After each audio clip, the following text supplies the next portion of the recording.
For the young and precocious Raja, her uncle's story hinted at possibilities that transcended the boundaries of her life on the farm. But working in business still seemed beyond reach.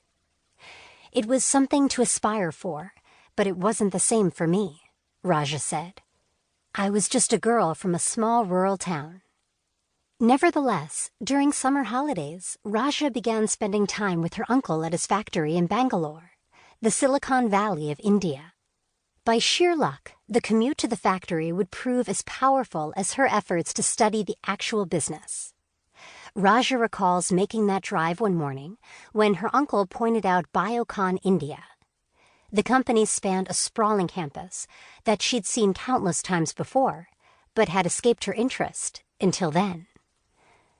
I remember him pointing out the car window and asking me, "Do you know who started that company? Her name is Karan Mazumdar Shah. She's the first female entrepreneur in India to start a biotech company." For Raja, this seemingly offhand comment ushered in a world of possibilities that previously felt out of reach. "Oh my God," she recalled thinking, "a woman can actually do this? Where I had come from, it just wasn't like that." Driven by this rare glimpse into a different sort of future, Raja never looked back. After earning an engineering degree and a master's in computer science, she went on to work in Texas Instruments' Education Technology Division and acquired an MBA along the way. Later, these experiences would find new resonance. While living in the Dallas-Fort Worth area, she became involved in engaging girls in STEM. At a meeting convened by the Dallas Chamber of Commerce to discuss ways to improve STEM outcomes, she began to realize the crux of the issue. People around the country were gathering to have these conversations, and most often they came down to students having access to industry experts and role models, she said. But Raja was concerned that many of these programs were prone to flawed designs.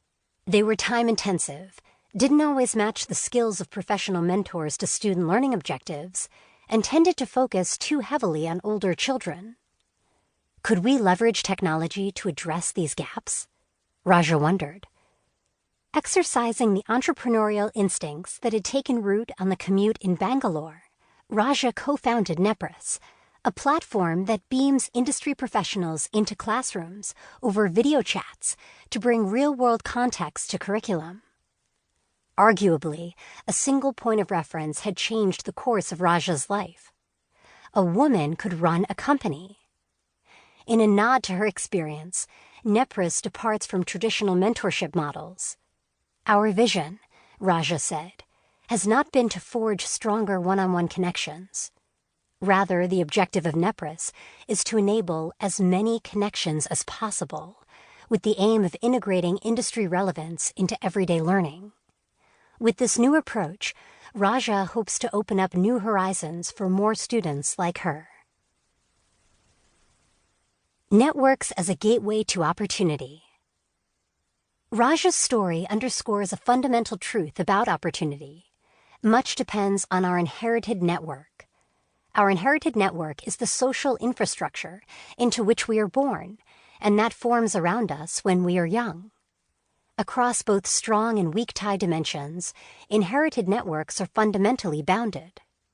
Like Raja, for instance, children born into rural families to parents who have no college education may inherit a network of family and friends employed in a limited number of jobs across a similarly limited number of industries.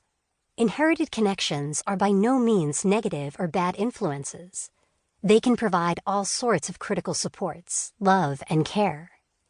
And these networks can propel young people into certain careers, particularly if they hope to work in industries or functions that resemble their parents. But as students grow older, they may find that the reach of their inherited network is limited along the dimensions that family and neighborhoods pass down. Raja, for instance, had connections to many farmers, but only a few business people. Through her weak ties, she also knew, or knew of, many men leading enterprises, but no women. Contemplating such limitations can verge on fatalistic. Are our inherited networks simply defining our destiny from the very start? Luckily, new innovations are defying these boundaries.